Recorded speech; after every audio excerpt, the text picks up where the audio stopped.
kita harus memahami ya pola kebudayaannya zaman dulu itu untuk bisa memahami seluruh naskah-naskah atau teks-teks yang ada di dalam hadis, dalam Quran itu. Biar kita bisa paham, kita harus memahami konteks budaya di sana. Jadi zaman dulu itu kalau misalkan ada orang perang, nah yang kalah perang itu kan hartanya dirampas, terus pasukan yang hidup itu dijadikan tawanan. Kalau udah dijadikan tawanan itu nanti kalau yang beli itu yang itu nanti dia akan menjadi budak. Dia sudah menjadi budak ketika dia ditawan itu. Nah, nanti tinggal siapa yang akan ngambil dia. Kalau yang ngambil tawanan itu adalah dari pihaknya si tawanan, itu maka dia harus memberikan sejumlah uang. Kayak misalnya Abbas bin Abdul Muthalib itu. Abbas itu bersama saudara-saudaranya itu kan ikut perang bersama Nabi Muhammad. Nah, terus saudara-saudaranya Abbas ini ditangkap. Nah, itu Abbas itu kemudian memberikan jaminan atau memberikan tebusan sehingga kemudian dibebaskan. Nah, kalau tidak ada yang membebaskan, maka itu nanti dia bisa diambil budak oleh orang yang menangkapnya, atau dia bisa dibeli orang, bisa dijual untuk dijadikan budak. Nah, Rasulullah itu memberikan kesempatan bagi para tawanan perang itu yang pinter-pinter itu dari pasukan Romawi. Kan Nabi Muhammad pernah melawan pasukan Romawi.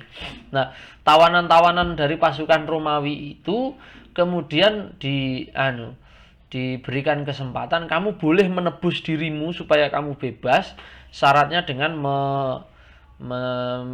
dengan mengajari pasukanku ini baca tulis. Jadi ada take and give.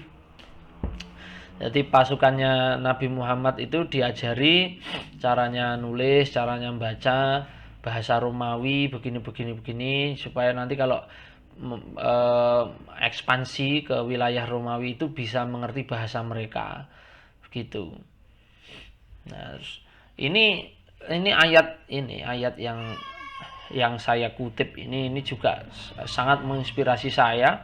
Ini pernah disampaikan oleh Prof. Said Agil Sirot bahwa yang namanya liyatafaqahu fiddin atau mendalami ilmu agama, liyatafaqahu fiddin itu memakai fi'il mudhari'. Di sini ada falsafahnya bahwa orang itu kalau dalam belajar itu harus fi'il mudhari', bukan fi'il madhi. Orang kalau belajar itu pakai fi'il madhi, itu belajar yang hanya digunakan untuk romantisme masa lalu. Yang pelajaran yang tidak membawa kemajuan itu belajar fi'il madhi itu. Belajar yang untuk lil hal wal mustaqbal gitu loh.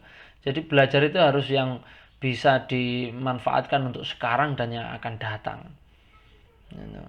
Jadi misalnya nang pondok, sampean nyuwun sewu ya sing nang pondok. Sampean arep iso nahwu sorof ae ndadak jurumiyah imriti alfiyah iku lapo. Ndadak ngapalne. Lek tujuanmu ki cuma pengen maca kitab, mbok sing praktis-praktis ae nyapo. Kalau tujuannya itu untuk bisa membaca kitab, terus kemudian biar bisa membaca literatur itu ndak harus sampai alfiyah. Nih, kalau mau belajar alfiyah itu sudah ranahnya filsafat bahasa itu. Kamu jadi seorang filsuf bahasa itu belajar alfiyah. Nah, kalau hanya ingin bisa baca kitab jurumiyah itu sudah cukup. Ya, jadi bagaimana kita itu mencoba untuk mempelajari ilmu itu dengan sesuai kebutuhan, dan itu optimal untuk keperluan yang lebih besar gitu loh, untuk lil hal wal mustaqbal. Hari gini masih ngaji Nabi Musa mandi di kali, bajunya taruh di batunya bisa lari sendiri. Nabi Musa kebingungan, akhirnya lari-lari tidak pakai baju. ngejar-ngejar batu yang bawa bajunya. Ngaji fi'il madhi kayak gitu itu sudah nggak relevan. Ngaji fikih, ngaji sejarah itu harus kita proyeksikan untuk menatap masa depan begitu loh. Untuk menatap masa depan sehingga dari ilmu yang kita pelajari itu menghasilkan peradaban. Menghasilkan peradaban yang maju di semua bidang.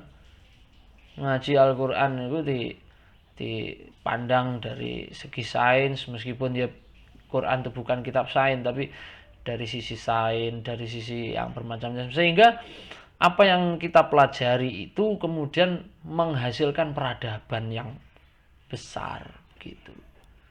Nah, kalau ngajinya itu polanya pola fi'il madhi ya dia akan mundur ke belakang. Itu peradabannya akan menjadi peradaban mundur. Kayak peradabannya wong Islam saiki.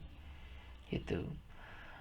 Nah, oke, itu ayatnya yang berkaitan dengan ini. Ayat-ayat ini mengisyaratkan kepada kita bahwa belajar dan berwawasan, memiliki pengetahuan yang mendalam itu sangat penting. Kalau ini ayat Al-Qur'an, ya. Kalau yang kita bahas pada hari ini utamanya adalah terkait dengan hadis. Oke, kita akan coba lihat hadisnya ya.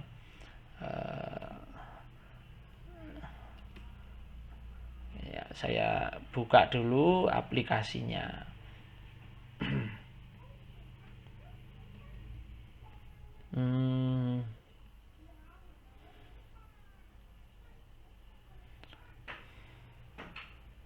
Oke, ya, ini aplikasinya sudah kita buka. Sekarang coba kita cari hadis yang akan kita bahas tadi berkaitan dengan etika mencari ilmu.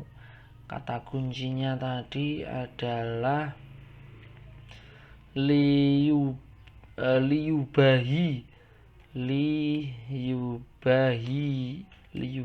ya. Coba kita cari dengan kata kunci ini, nanti ketemu atau tidak kira-kira ya. Coba.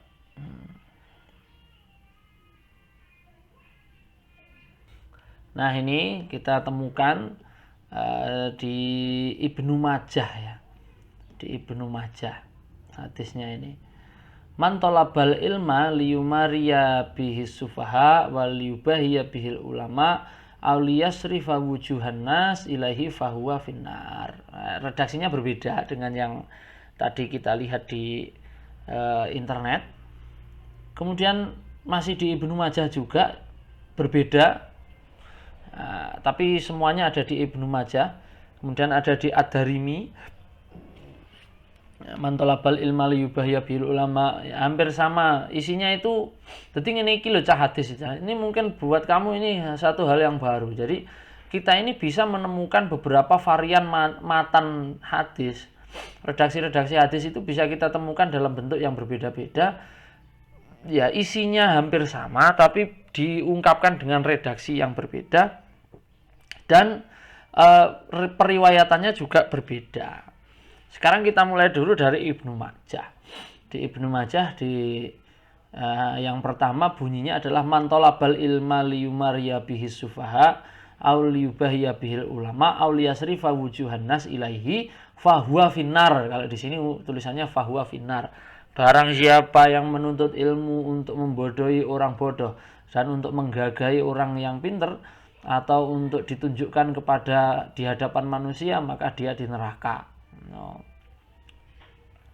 Kalau yang ini, barang siapa yang belajar ilmu untuk menggagahi para ulama, membodohi para, ini pakai yujari. Kalau yang tadi yumari, ya, yujari bihi sufaha adkhalahullahu jahannam, maka Allah masukkan dalam neraka jahanam. No. Ini hampir sama dengan di atasnya. Coba kita lihat. Ya, hanya beda pembahasan saja, tetapi secara isi itu hampir sama. Nah, kita lihatlah sanadnya ini. Hadis dhaif ternyata. Ya, hadis yang diriwayatkan Ibnu Majah ini hadisnya adalah hadis dhaif, saudara-saudara. Abdullah bin ini diriwayatkan dari Abdullah bin Umar